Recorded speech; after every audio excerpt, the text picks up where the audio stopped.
Elles voulaient devenir riches. Elles ont ouvert les portes de l'enfer.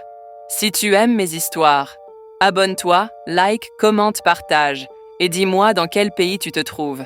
Les 3 filles et le pacte. Partie 3. L'enfer. Ouvre sa bouche. La nuit était tombée sur Douala, mais ce n'était pas une nuit normale. Les lampadaires tremblaient. Les chiens hurlaient dans les rues de Logpom, Bépanda, Niala, comme s'ils sentaient la mort danser en silence. Quelque chose d'invisible rampait sur la ville. Et ce quelque chose venait chercher son dû.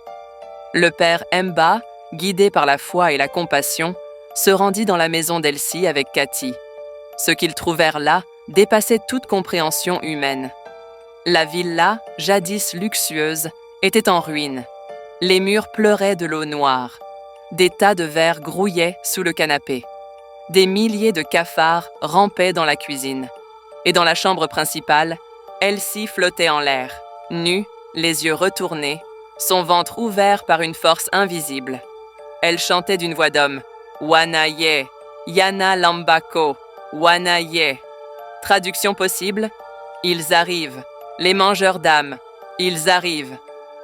Le père Mba, malgré les cris, commença à prier en latin, aspergeant l'air de l'eau bénite. Elsie retomba brutalement sur le sol. Elle s'agenouilla, les mains tremblantes. « Je ne dors plus depuis 2 mois. Ils viennent chaque nuit me couper, me découper. Je sens leurs couteaux sous ma peau pendant que je respire. » Puis elle tendit un petit flacon vide, celui que le marabout Khalifa leur avait donné. C'est de là que tout est venu. Ce poison, ce pacte, ce cauchemar. Pendant ce temps, à l'hôpital Lakintini, Brenda ne parlait plus. Elle grattait les murs de sa cellule avec ses ongles, jusqu'à ce que ses doigts saignent. Elle dessinait sans arrêt le même symbole, un cercle traversé par 2 serpents. Une nuit, une infirmière entra discrètement dans sa chambre. Elle voulait comprendre. Elle filma discrètement. Ce qu'elle captura fit fuir tout le personnel du service psychiatrique cette nuit-là. Brenda s'était levée sans ouvrir les yeux. Elle parlait dans une langue inconnue, gutturale. Et soudain, elle s'est retournée. Ses yeux étaient entièrement noirs. Son ventre se gonfla. Puis, d'un coup, il explosa, projetant sur les murs un liquide noir où nageaient des visages humains miniatures. La vidéo ne sera jamais diffusée. On dit qu'elle a été confisquée par les autorités, mais que tous ceux qui l'ont visionnée sont morts dans les 2 semaines. Brenda fut déclarée cliniquement morte le lendemain. Mais son corps ne se décomposa pas. Il resta figé, froid, les yeux ouverts, comme si quelqu'un l'attendait pour l'emmener plus bas, là où aucun prêtre ne descend. De son côté, Noëlla était devenue méconnaissable. Son ventre, maintenant énorme, bougeait tout seul, comme si quelque chose y vivait vraiment. Elle s'isolait, refusait de voir quiconque. Elle parlait seule, souvent avec son reflet dans le miroir. Parfois, ce reflet bougeait sans elle. Une nuit, sa voisine entendit un cri, long, inhumain. Elle appela les secours. Quand les pompiers défoncèrent la porte de son appartement à Aquanor, ils la trouvèrent nue, à genoux, au milieu d'un cercle de sang, entourée de 10 chats morts, les yeux arrachés. Dans son ventre, on voyait des mouvements, comme si des bras grattaient l'intérieur pour sortir. Elle hurla « Je vais accoucher de la mort. Khalifa m'a promis la lumière, mais il m'a mis l'enfer dans le ventre. » Ils l'amenèrent de force à l'hôpital, mais les médecins ne purent rien faire. Le battement de cœur qu'ils entendirent à l'échographie n'était pas humain. Cathy, aidée du père Mba, tenta de retrouver le marabout Khalifa. Mais sa maison à Bonabéry avait été brûlée jusqu'aux fondations.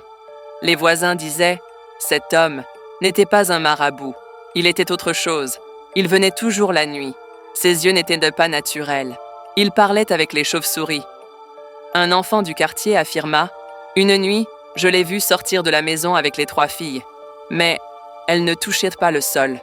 Elle flottait, comme les morts. » Personne ne savait où il était parti.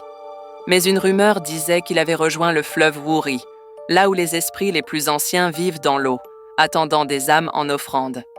Le père Mba savait ce qui se passait. Le flacon donné par Khalifa contenait du sang d'un esprit ancien, un Nzamba Luma, une entité interdite dans les traditions du littoral camerounais. Un démon qui accorde gloire, mais toujours pour un temps court, et réclame ensuite un paiement en douleur, en folie ou en vie.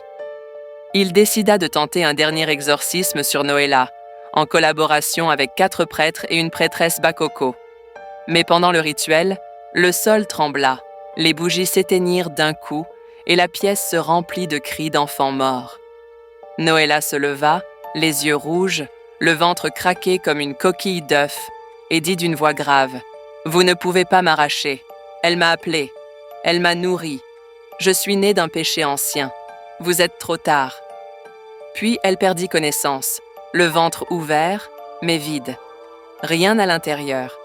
Aucune trace de fœtus. Elle n'était plus que l'enveloppe de quelque chose parti vivre ailleurs. Quelle serait votre réaction si, comme Noëlla et ses amis, vous étiez confrontés à un pacte aux promesses de richesse mais au prix de votre âme? Pensez-vous que le désir d'une vie de luxe puisse vraiment justifier un tel sacrifice? Partagez vos réflexions en commentaire. Ce n'est que le début. Abonne-toi pour la suite des histoires les plus terrifiantes et réelles jamais racontées.